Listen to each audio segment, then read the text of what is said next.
hapon mga bata. Magandang hapon po, Guro. Ako nga pala si Teacher Beth at ako ang inyong magiging guro sa araw na ito. Kailangan ko kayong lahat na tumayo para sa ating panalangin. Sa lahat ng ito, kami.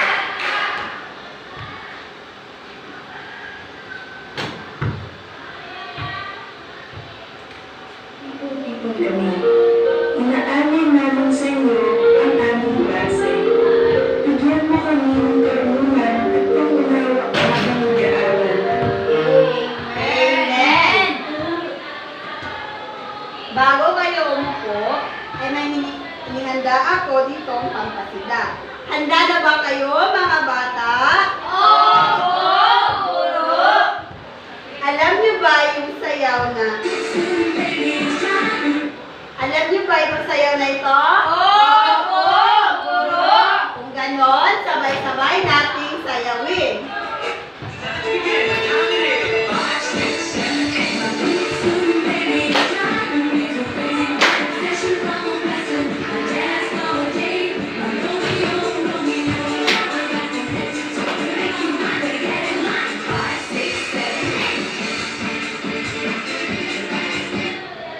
Magaling mga bata, bago kayo umupo, pakipulot mo na ang mga basura at pakiayos ang inyong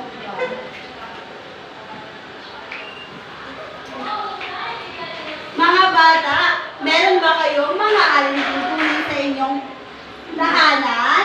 Opo, Guro. Ano-ano ang inyong alintuntunin? Eva? Makinig po pag merong nagsasalita sa harap. Sino ka? Lirazan? Tulog po ng maaga. Magaling. Kung kayo ay may pamantayan sa inyong bahay, ay dito naman sa ating paaralan ay meron din tayong pamantayan. Pakibasa mga bata. Mga alintuntunin, huwag kalimutang panatilihin malinis ang silid-aralan. Aktibo ang pagsasalita. Laging nakikisa ang inahok sa talakayan. Igala ang opinyon at idea ng iba. Pakinggan at sundan ang mga panuto ng guro. Mga bata, ano nga ba ang ating gawin kapag ang isang guro ay nagsasalita sa harap? Tumahimik! Magaling! Ano ang inyong gagawin kapag kayo ay nasa silid-aralan? Magiging? Aktibo makinig sa nagsasalita. Mahusay! Alam niyo ba mga bata ay meron tayong panauhin ngayon? Hindi po! Kung ganon, ipakikilala ko sa inyo si Maria. At si Maria ay may dalang insentibo.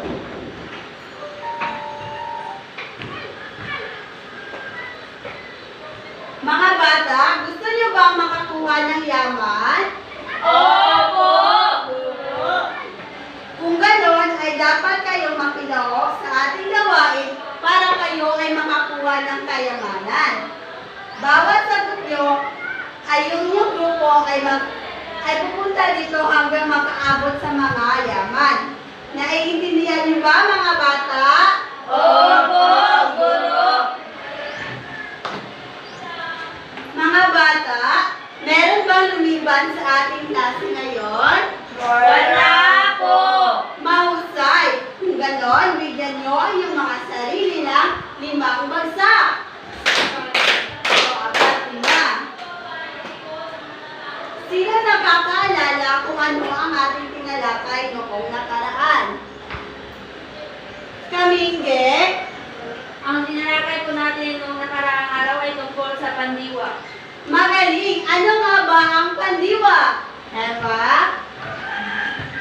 Ang pandiwa ay salitang kilos.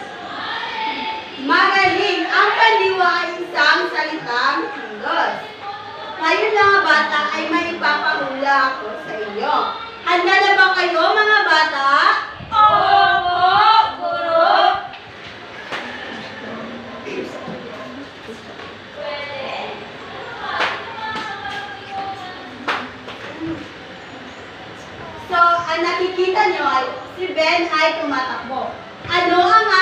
gagamitin na panghalip para hindi na natin gagamitin ang salitang bell? Ang tao.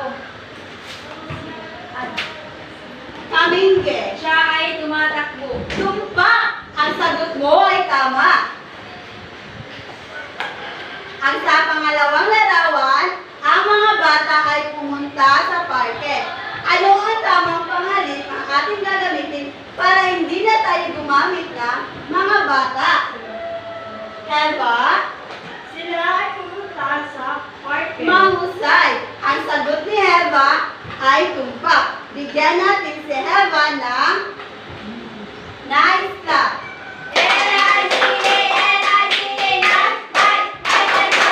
Ngayon ay hatiin ko kayo sa tatlong pangkat.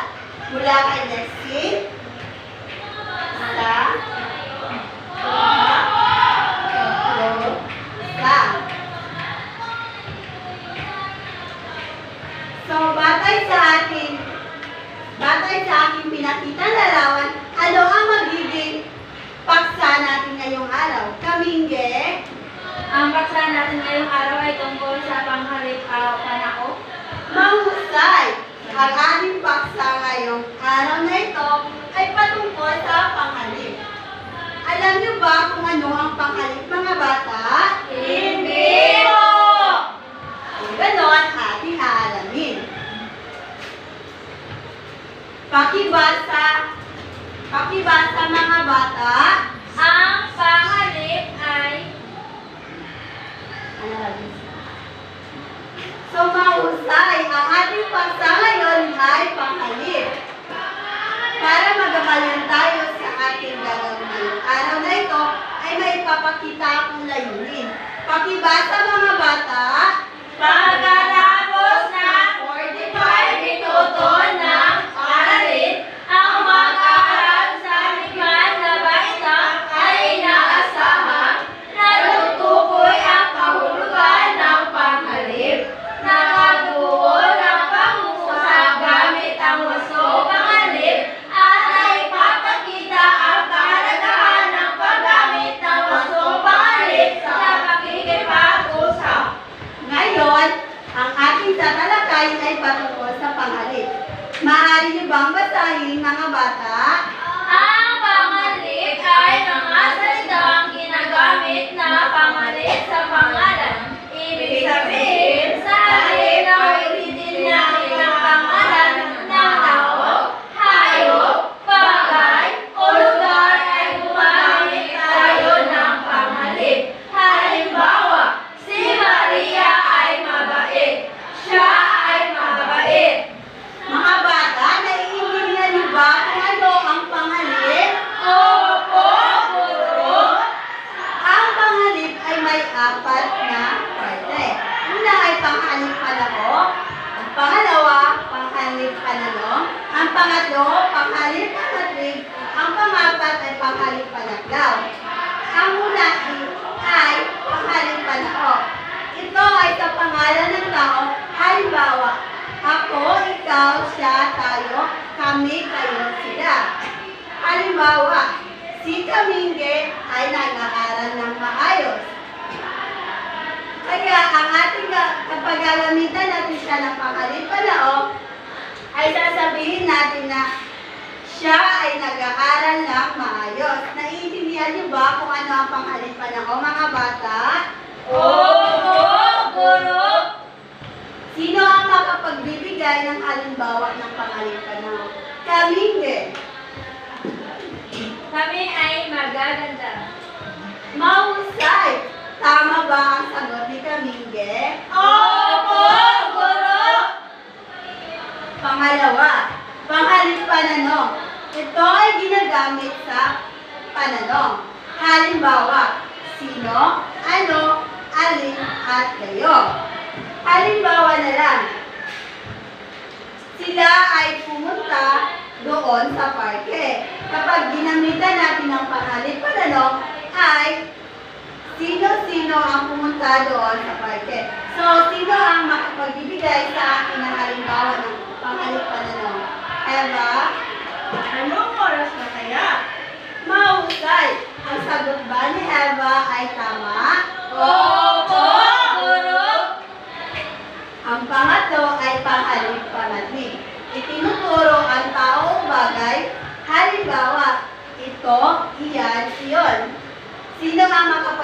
magbigay ng halimbawa ng panganibalatig? Isang kaon. Magbigay ka ng halimbawa ng pamatigsang kaon. Mabuti yan. Mahusay. Ang sagot ba ni isang kaon ay tama? Bigyan natin siya ng what a nice love. Alam niyo ba yun? Opo, guro. One, two, three. Isa, dalawa, tatlo. What a nice! Ang pangapat ay tanghaling panaklaw. Tinutukoy ang dami o kabuuan. Halimbawa, lahat, ilan, kami, at kaunti. Sino ang makapagbibigay ng halimbawa ng tanghaling panaklaw? Gahiton, may sagot ka ba? Kaunti ang alam. Tama ba ang sagot ni Lexie? Opo, guro. Bigyan natin si Lexie ng Jollibee Club. Alam niyo ba yon? Opo. Isa, dalawa, tatlo. Isa, dalawa, tatlo. Pinaka ang saya! Ngayon ay naiintindihan niyo ba ang ating ginawa? Ang ating paksa ngayong araw na ito? Opo, guro. Ngayon ay inihanda akong binabayang gawain. Tatawag ako ng 5 estudyante para pumunta sa harap para sagutan niya ang mga nakalagay dito.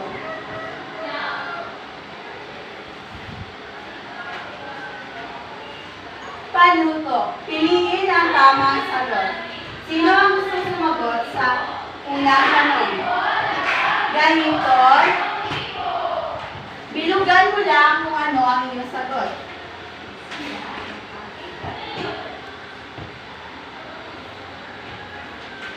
Tama ba ang sagot ni Gahiton? Opo. Kung ganon, bigyan natin siya ng lockbook na. Isa, dalawa, tatlo. Isa, dalawa, tatlo. Lockbook to!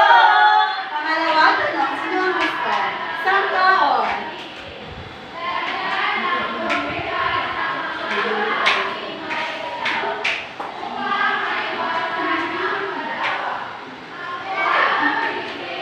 Tama ba ang sagot? Opo! Kung ganon, bigyan natin si isang kaon ng very good luck. Isa, dalawa, tatlo. Isa, dalawa, tatlo. Very good, very good, very good. Sa pangatlong tanong, Eva.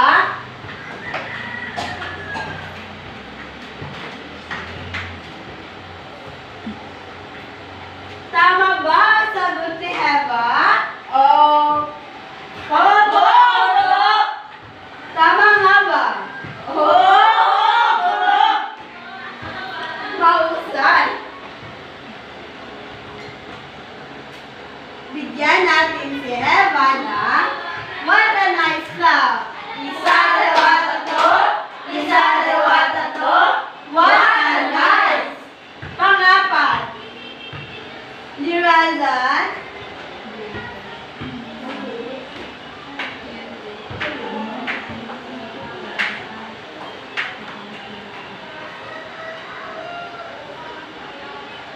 Tama nga ba ang sagot ni Lirazan? Opo, guro! Kung ganon, bigyan natin si Lirazan 5 bagsak.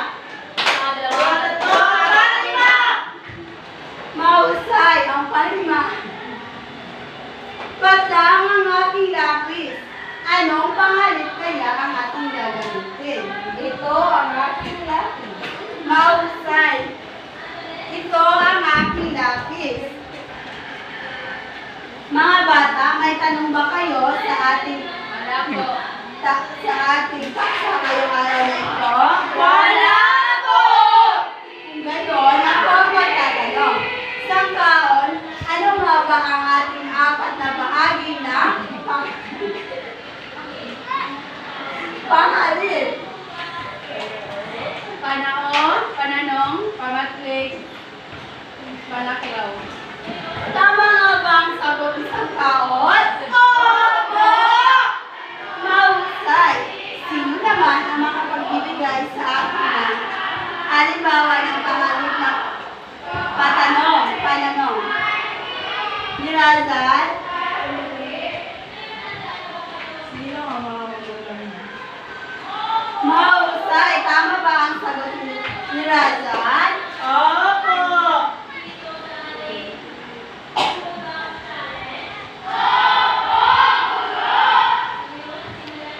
Wait lang.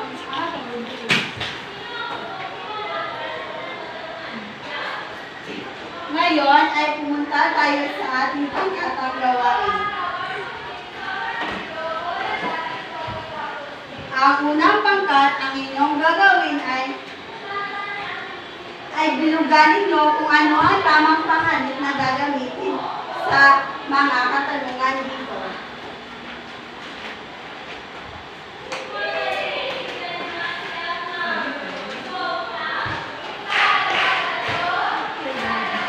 Sa pangalawang pangkat naman, ay palitan nyo ng tamang pangalit ang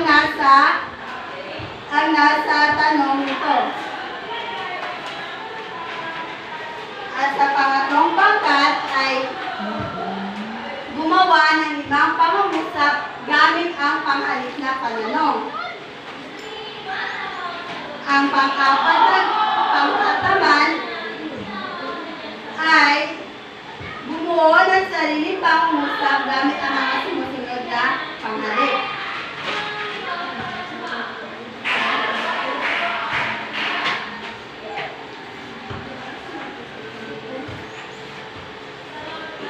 Tapos na ba mga bata?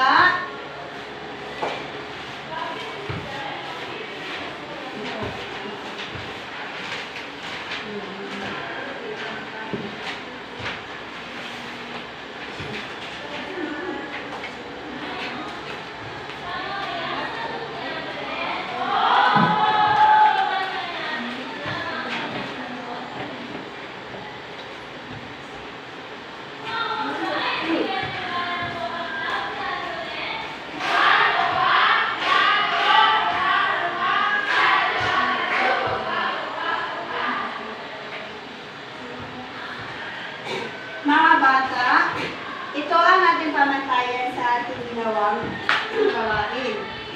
Pamantayan, kaugnayan sa paksa, 10 puntos, malinaw na inilahad ang layunin sa pagbisita ng gawain. Kooperasyon, himay-himay na inilahad ang mga suportang idea.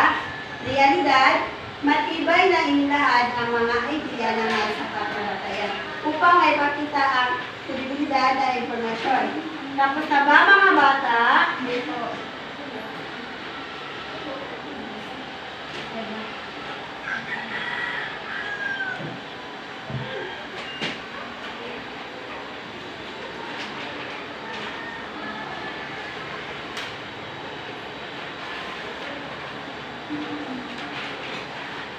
Unang grupo, maaari mo na ipresenta sa harap ang iyong ginawang gawain. Una, si Anay masipag ay laging nag-aaral. Ang tamang sagot ay siya. Pangalawa, sina Ben at Carlos ay naglalaro. Ang tamang sagot ay sila ay masaya. Ang pangatlo naman, sino ang kumain ng aking baon? Ang tamang sagot ay sino. Ang pang-apat, ang dumalo sa aking kaarawan ay marami ang tamang sagot. Ang pang-lima ay handa ng para sa programa. Ang tamang sagot ay lahat. Bigyan natin si Lexie ng very good job. Isa, dalawa, tatlo. Isa, dalawa, tatlo. Very good, very good, very good. Pangalawang pangkat. Sa pangalawang pangkat, palitan ang salunduin ng pangalan gamit ang nalaangkot na pangalit. Siya Maria ay umaawit. Siya ay umaawit. Si Pedro at Juan ay tumatakbo. Sila ay tumatakbo. Pangatlo, ang aking lapis ay nawawala. Ito ay nawawala. Pang-apat, nakita ko si Juan kahapon. Nakita ko siya kahapon. At panghuli ay lahat ay naglalaro sa bakuran. Sila ay naglalaro sa bakuran.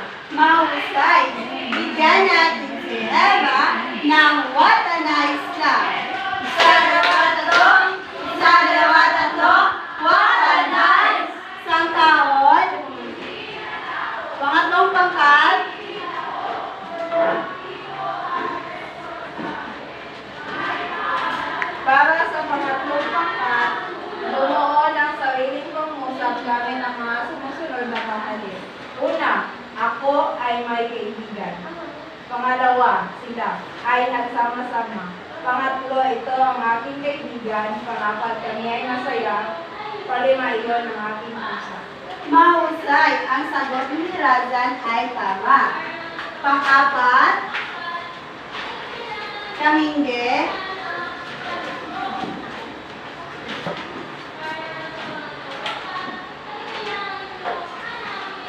Gumawa ng limang pangungusap gamit ang pangalip at patanong. Kami ay kumain mamaya. Ako ay maganda. Sila ay kumain sa parke. Sino ang nagnanakaw sa aking pera? Kundi na lang ang aking pera. Mga bata, tama ba ang kanyang sagot? Oo, hindi po. Ngayon ay ating aalamin kung tama. Ang ating pinagawa ay gumawa ng pangungusap gamit ang pangalit na patanong. Ang salita ba, ang pangalit ba na kami ay isang patanong? Hindi po! Kung ganon, ito ay mali. Ang pangalit ba na ako ay isang patanong? Hindi po! Mali rin. At ang sila ba ay isang pangalit na patanong? Hindi po! Mahusay. Ang pangapat, sino ang nagnakaw sa aking pera? Ito ba ay patanong mga bata? Oo!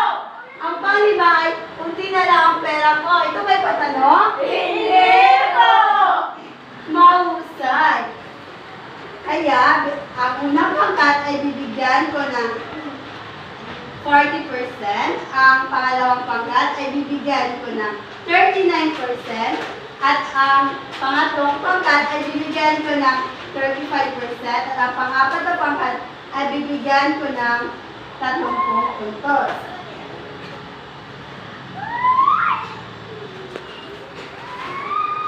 Ngayon mga bata ay kumuha kayo ng isang kapat na papel at inyong sagutan ito.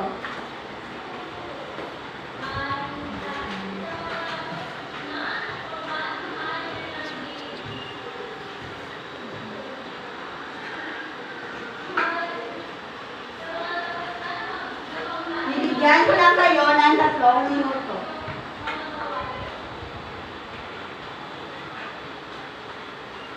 Tapos na ba mga bata? Opo, guro!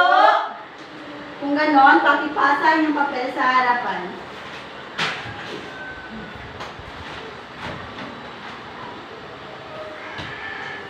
Mga bata, pakikuha ng inyong mga kwaderno at isulat ang ating taktang aralin. Nakuha niyo na ba ang inyong mga kwaderno mga bata? Opo! Kung ganon, ang inyong taktang aralin ay gumawa kayo ng taglimang pangungusap gamit ang panghalip panao, panghalip pananong, panghalip pamadling at panghalip palaklaw. Malinaw ba mga bata? Opo, guro! Kung ganon, inaanyahan ko kayong lahat na tumayo para sa ating panalangin. Kaya ba, maaari mo ba ang pangunahan ng ating panalangin? Amen. Amen! Paalam mga bata. Paalam na po, guro! Paalam na po, mga kaklase!